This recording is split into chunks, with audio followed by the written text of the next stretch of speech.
December 17th, 1944. Near Stavelot, Belgium. The fuel gauge read empty, but Obersturmführer Joachim Peiper of Kampfgruppe Peiper, 1st SS Panzer Division, knew that already.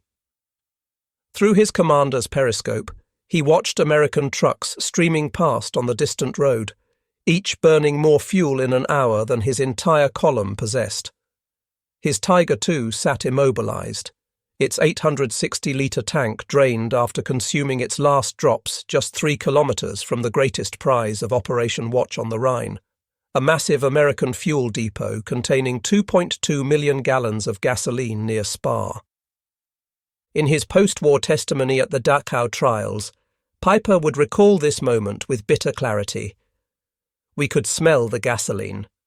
The greatest fuel depot in Belgium lay just beyond our reach. My vehicles sat like monuments to our failure, perfect machines rendered useless by empty tanks. The Americans had so much fuel they would later burn over 1 million gallons rather than let us capture it. Through his binoculars, Peiper could see the depot's outer perimeter. Belgian civilians and American engineers were already preparing to destroy what couldn't be evacuated. By his calculation, visible alone was enough fuel to operate his entire Kampfgruppe for 6 months. The Americans had accumulated more fuel at this single location than the entire 6th SS Panzer Army possessed for the Ardennes offensive. The mathematics of defeat were being written in litres and gallons, in the vast gulf between American abundance and German scarcity. The crisis that would strangle the Wehrmacht in the Ardennes had roots in Germany's fundamental resource poverty. Wehrmacht records in the Bundesarchiv Militärarchiv reveal the stark mathematics. In 1941, Germany produced 5.7 million tons of oil annually, including synthetic production from coal. The United States alone produced 180 million tons, with access to another 300 million tons from Allied sources, a 100-to-1 disadvantage that no amount of tactical brilliance could overcome. For the Ardennes offensive, Hitler had promised Field Marshal von Rundstedt 5 million gallons of fuel. The Wehrmacht managed to stockpile approximately that amount, but transportation bottlenecks meant only 3.17 million gallons were actually available when the offensive began on December 16th. Even this allocation, larger than initially planned, provided fuel for only 6 days of operations. German General Staff calculations showed they had enough fuel for 1/3 to 1/2 the distance to Antwerp under combat conditions. Major Joachim Dietrich, quartermaster of the 2nd Panzer Division, recorded the impossible arithmetic in his war diary. Fuel per vehicle, enough for 90 to 100 miles. Distance to Antwerp, 125 miles minimum. Fuel required for combat maneuvering, double the standard rate. We are ordered to capture American supplies to continue. The entire operation depends on stealing enemy fuel.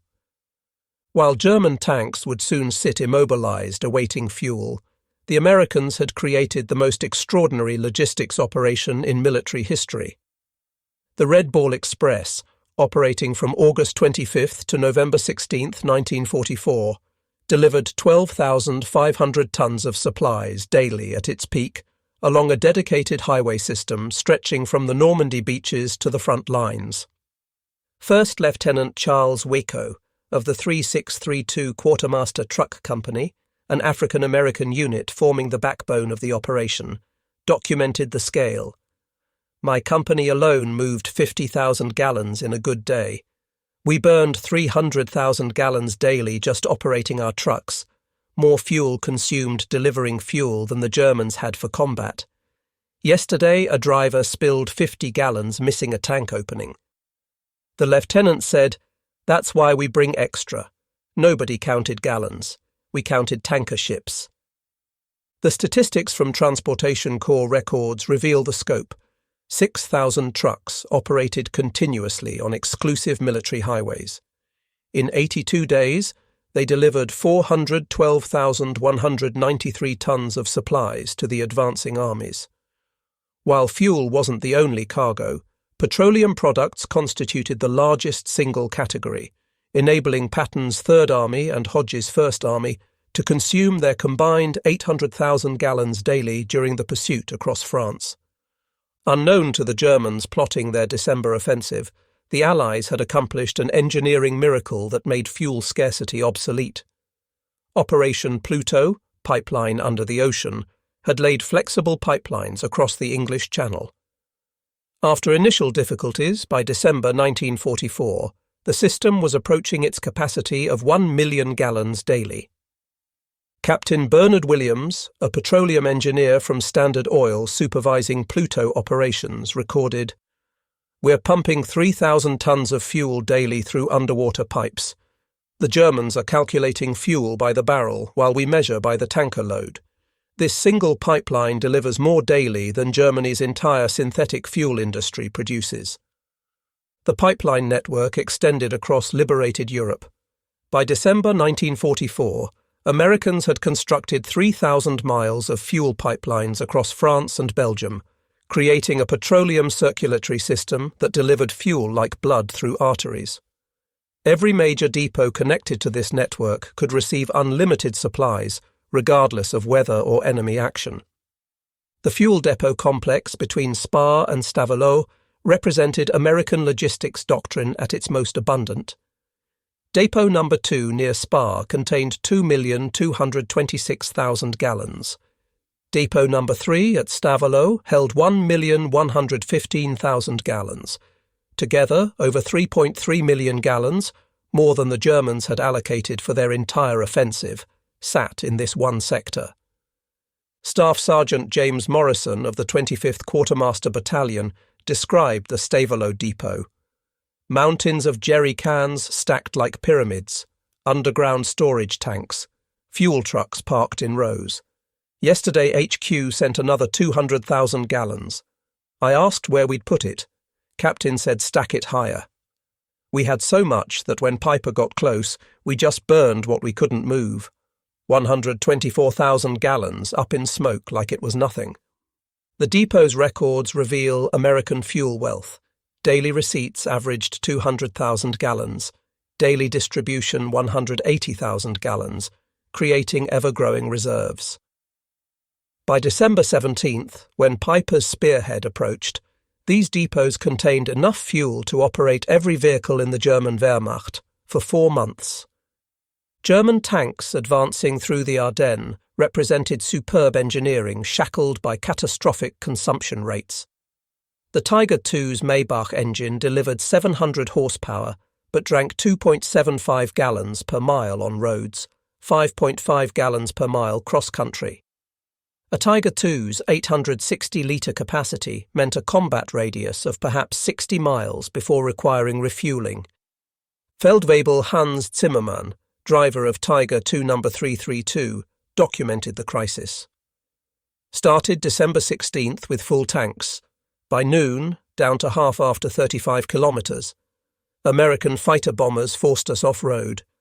Cross-country movement doubled consumption. By nightfall, nearly empty. Ordered to continue advancing. With what fuel? Panther tanks, theoretically more efficient, achieved barely 0.5 miles per gallon in combat. A Panther battalion's 60 tanks required 15,000 gallons to move 30 miles under fire.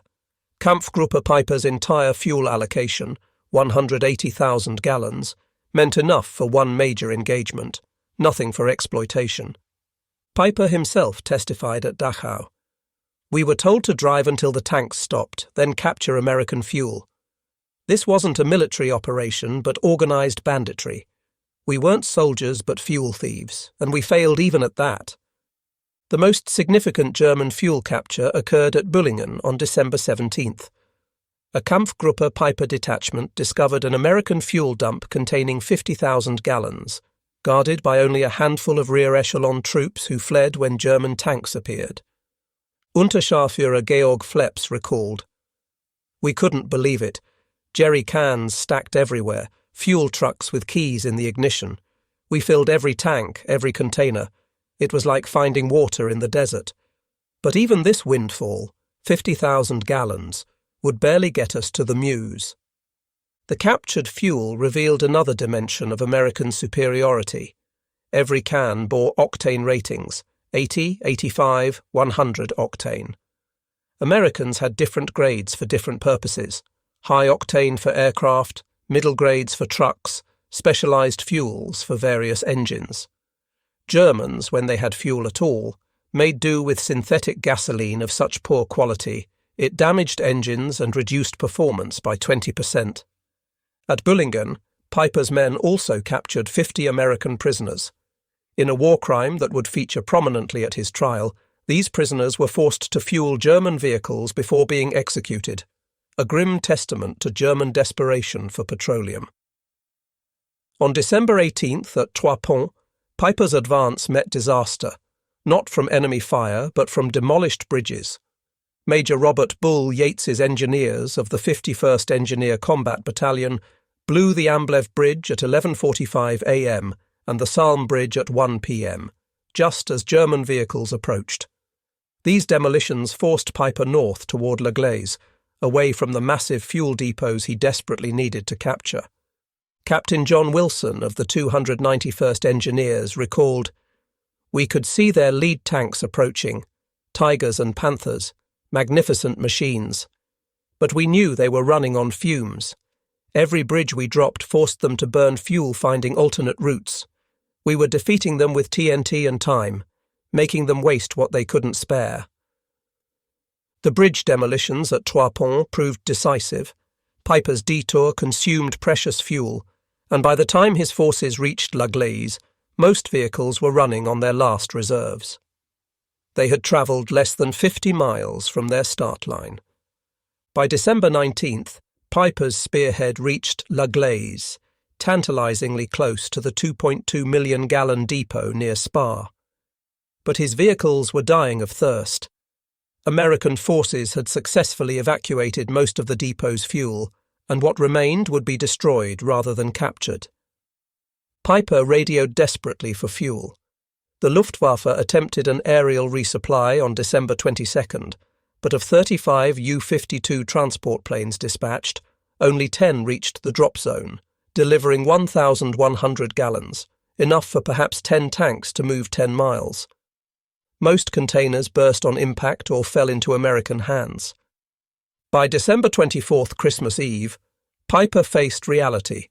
Starting with 4,800 men and 800 vehicles, including 117 tanks, he now commanded immobilized steel monuments to German fuel poverty. He would abandon 135 vehicles at La Glaise, 6 Tiger IIs, 13 Panthers, 6 Panzer IVs, 50 other armoured vehicles, almost all mechanically perfect but without fuel.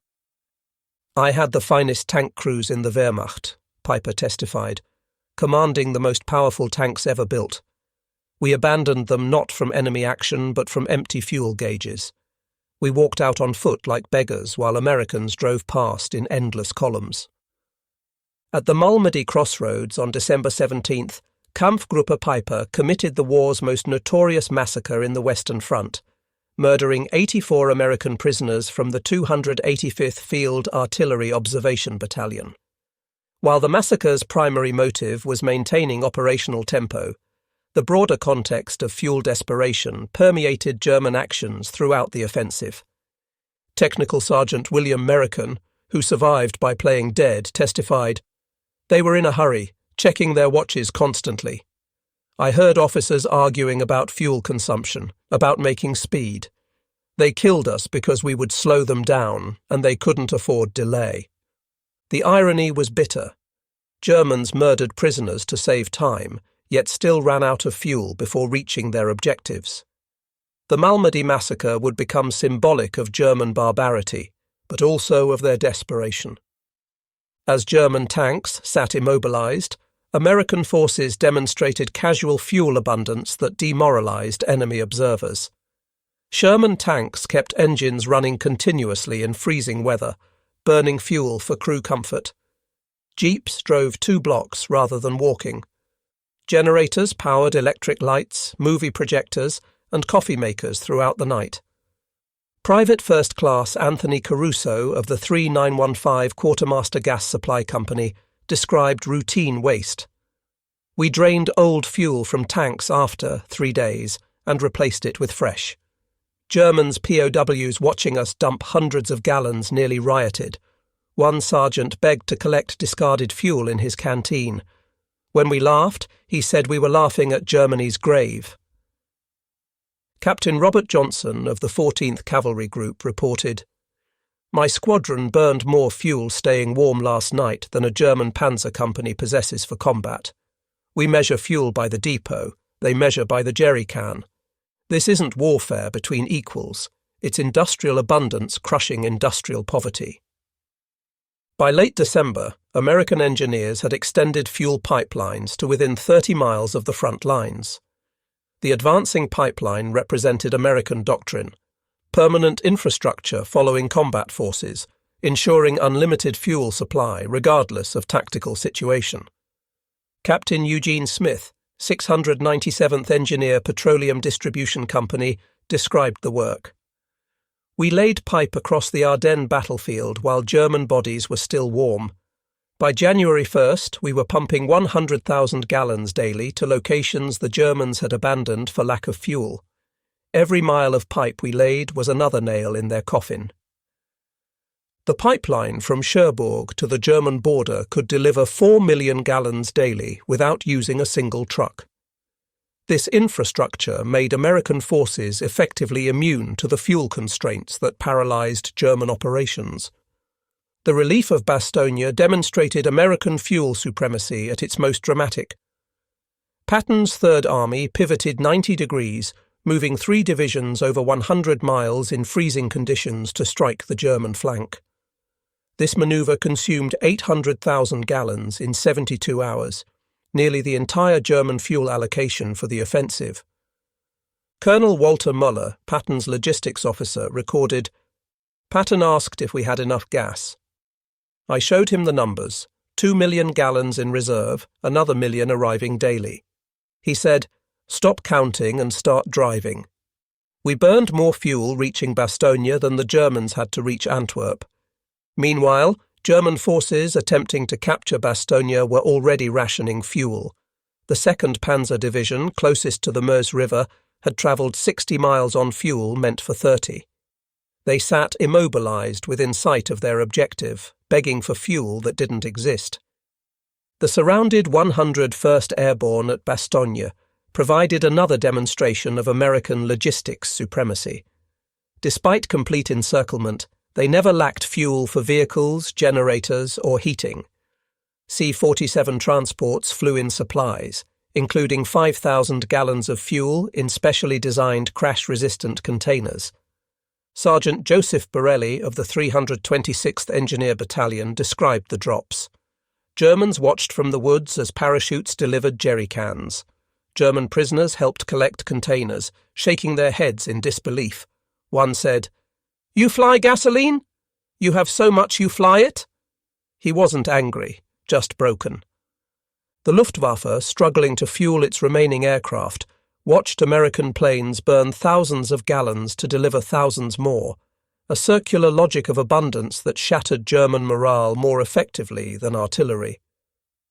Christmas Day, 1944, marked the complete collapse of German fuel logistics. Across the Ardennes, German vehicles sat abandoned, not destroyed but simply empty. The 2nd Panzer Division at Selles, having advanced furthest west, was annihilated when it ran out of fuel just 3 miles from the Meuse. Major Hans von Luck, attempting to withdraw the 116th Panzer Division, described the catastrophe. American vehicles lined up at field fuel points, like peacetime filling stations. Soldiers with hoses filled tanks as casually as pre-war attendants. My own Panthers sat empty 500 metres away. We destroyed them ourselves and walked into captivity. At SHAEF headquarters, Eisenhower's logistics staff reported fuel stocks, 42 million gallons in theatre, 1.5 million gallons arriving daily. The German offensive had increased American fuel consumption from 800,000 to 1.2 million gallons daily, treated as a minor fluctuation. They still maintained 35 days of reserves. The most powerful symbol of German defeat was King Tiger 332, abandoned near La Glaise with an empty fuel tank but otherwise perfect condition. This 68-ton masterpiece of engineering, virtually impervious to Allied guns, was defeated by an empty fuel gauge. The tank's commander, Obersturmführer Kurt Knispel, Germany's highest-scoring tank ace with 168 confirmed kills, wrote his final combat report. "Destroying my vehicle for lack of fuel. Engine perfect, gun operational, armour intact. But the fuel tank is empty. We are defeated by absence, the absence of gasoline, which the Americans possess in infinite quantity." American forces found the destroyed King Tiger the next day. Beside it lay a carefully coiled siphon hose, the final tool of an army reduced to stealing drops while its enemies swam in oceans of petroleum. Captured German officers provided devastating insights into fuel poverty. Major Heinrich Goersel, quartermaster of 2nd SS Panzer Division, captured December 26th, revealed the impossible mathematics. "Your smallest depot contains more fuel than my entire division received. You measure in tanker ships what we measure in barrels. This isn't war, it's industrial annihilation." When shown American supply records, 100,000 gallons daily for an armoured division, Goersel refused to believe it until presented with actual receipts. His response: "Then why continue fighting? You've already won. We are dead men walking in empty tanks." Oberst Friedrich von Mellenthin, operations officer for Army Group B, compiled the final arithmetic. Fuel required for Antwerp: 4.5 million gallons. Fuel available: 3.17 million gallons. Fuel delivered to units: 2.1 million gallons. Fuel consumed by December 24th: 2.0 million gallons. Fuel captured: 200,000 gallons. Result: complete immobilization. The fuel crisis strangling German ground forces connected directly to the American strategic bombing campaign. By December 1944, American bombers had reduced German synthetic fuel production by 90%. The Lohne plant, once producing 2,000 tons daily, operated at 10% capacity. On December 24th, as German tanks scraped their last drops, 2,034 American bombers attacked German rail yards and fuel facilities. This single mission consumed 5.5 million gallons of aviation fuel, nearly double Germany's entire allocation for the Ardennes. Lieutenant General Karl Spaatz calculated the exchange. "We burn 5 million gallons to destroy their capacity to produce 50,000 gallons.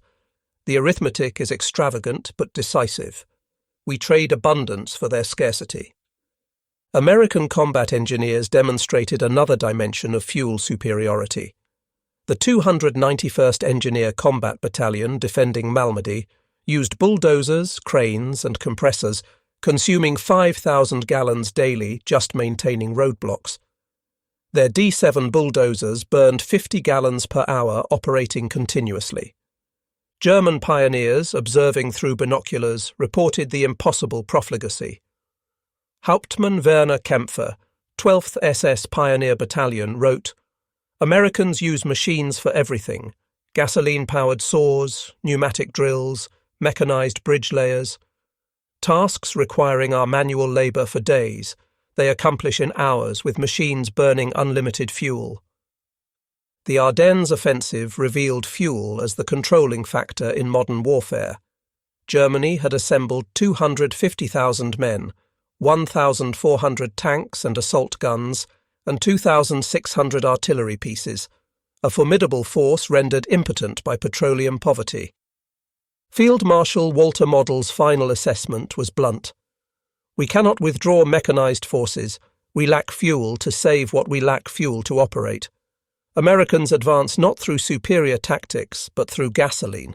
They win because they have petroleum. We lose because we don't." The numbers told everything. American fuel available in theatre, 180 million gallons. German fuel for offensive, 3.17 million gallons. Daily American delivery capacity, 4 million gallons. Daily German production, 40,000 gallons. Ratio, 100:1. Behind the battlefield, mathematics lay industrial reality. American refineries produced 5 million barrels daily. The Texas-Louisiana refinery complex alone outproduced the entire Axis. The Baytown refinery processed 10 million gallons daily, more than Germany's entire synthetic fuel industry. German synthetic fuel plants, engineering marvels producing gasoline from coal, represented desperate improvisation against geological reality. Despite inventing the process, Germany never exceeded 120,000 tons monthly. American natural petroleum production reached 15 million tons monthly. Dr. Heinrich Bütefisch, former IG Farben synthetic fuel director, admitted post-war, "We spent billions of Reichsmarks creating what Americans pumped from the ground. They burned excess fuel in flares while we measured by the drop. This wasn't technological competition, but resource infinity versus scarcity." By January 28, 1945, the Ardennes offensive had completely collapsed. German forces abandoned 15,000 vehicles during retreat, most from fuel exhaustion rather than combat damage. The Wehrmacht lost 600 tanks and assault guns, approximately 400 from empty fuel tanks. American forces, conversely, had consumed 50 million gallons during the battle, more fuel than Germany possessed nationally. They ended the battle with larger reserves than when it began, testament to their logistics pipeline delivering 1.5 million gallons daily throughout the fighting. The 463rd Ordnance Evacuation Company recovered German vehicles after the battle. Their inventory revealed the pattern. Tiger IIs abandoned with full ammunition. Panthers destroyed by their crews for want of 100 gallons. Assault guns pushed into ditches when fuel ran out. Each vehicle a monument to petroleum poverty. The Battle of the Bulge proved that modern warfare was won in oil fields and refineries, not just battlefields. Germany brought tactical brilliance, superior tanks, and veteran crews to the Ardennes. America brought gasoline, unlimited, abundant, overwhelming gasoline. General Eisenhower understood this reality. The Germans had excellent soldiers, superior tanks in many cases, defensive advantages. But they measured fuel by the barrel while we measured by the tanker ship. This disparity made victory inevitable. The German offensive, Hitler's last gamble, was doomed before the first shot. The Wehrmacht needed to capture American fuel to continue, but American fuel abundance meant even massive captures wouldn't matter. Losing 3 million gallons at Spa-Stavelot was an inconvenience for Americans. For Germans, failing to capture it meant defeat. The Ardennes battle marked warfare's transformation from martial contest to industrial competition. Victory belonged not to the bravest soldiers or best tactics, but to whoever could deliver the most fuel to the battlefield. American doctrine embraced this reality, overwhelming logistics supporting continuous operations. German doctrine, rooted in operational excellence, couldn't overcome resource scarcity. The finest tank crews, commanding the most powerful tanks ever built, were defeated by empty fuel gauges. Colonel Creighton Abrams, commanding the 37th Tank Battalion that helped relieve Bastogne, captured this transformation. "I never check fuel levels. I tell logistics where I'm going and assume gasoline will be there. It always is. Germans counted every litre while we counted victories. For Germany, the Ardennes taught a bitter lesson about modern war's requirements. Courage couldn't overcome chemistry. Will couldn't create petroleum. The Wehrmacht that had conquered Europe with tactical innovation was crushed by American industrial capacity." Former Luftwaffe General Adolf Galland summarized, "We learned that modern war isn't won by warriors, but by factory workers, not by heroes, but by petroleum geologists. The Americans didn't defeat our army, they drowned it in gasoline." The abandoned vehicles littering the Ardennes told the story. Mechanical perfection rendered useless by empty tanks. German engineering excellence meant nothing without fuel to power it. The King Tigers and Panthers, masterpieces of armoured warfare, became 68-ton monuments to one simple fact. In modern war, the army with the most fuel wins. The fuel crisis of December 1944 cast a long shadow over military thinking. Future armies would learn from Germany's catastrophe. Never launch operations beyond your fuel supply. Never depend on capturing enemy resources. Never underestimate logistics. For America, the Ardennes validated their logistics-first approach. The ability to deliver millions of gallons anywhere, anytime, under any conditions, became the foundation of American military supremacy. Every subsequent American military operation would prioritize fuel supply above all else. The German veterans who survived would carry the trauma of fuel starvation permanently. In post-war memoirs, the phrase empty tank appears more frequently than enemy fire. They were defeated not by American soldiers, but by American abundance. In the end, the Battle of the Bulge was decided in the oil fields of Texas and Oklahoma, not the forests of Belgium. The 2.2 million gallons at Spa that Peiper couldn't reach was pocket change in American terms, replaced within 2 days. For Germany, it represented more fuel than entire army groups possessed. The battle proved that industrial capacity trumped military skill in modern warfare. American forces didn't need to be better soldiers when they could be better supplied. They didn't need superior tactics when they had superior logistics. They didn't need to count fuel when they had infinite amounts. As German tanks sat frozen and empty in the Ardennes snow, American vehicles rolled past in endless columns, engines running continuously, burning fuel with the casual indifference of unlimited supply.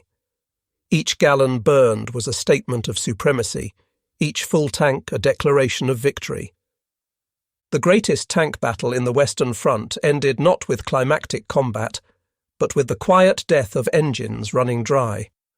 The silence of empty fuel tanks spoke louder than artillery. German crews walked away from perfect machines they couldn't fuel, while Americans drove past in inferior tanks they could fuel forever. The Ardennes offensive failed because it challenged arithmetic with ideology, attempting to overcome infinite resources with finite courage. The 2.2 million gallons near Spa and 1.1 million at Stavelot represented not just fuel, but American industrial civilization's answer to German military prowess, overwhelming abundance that made courage irrelevant and skill meaningless. In those frozen December days, beside immobilized tigers and abandoned panthers, German soldiers learned the final lesson of industrial warfare. Modern war is won not by the army with the best soldiers, but by the nation with the most fuel. They had challenged an enemy who measured petroleum by the tanker ship, while they measured it by the jerry can. The outcome was predetermined by geology and geography, by oil wells and refineries, by pipelines and tanker ships. The Battle of the Bulge ended as it had to end, with German tanks sitting empty while American abundance flowed endlessly forward, carrying with it the inevitability of victory.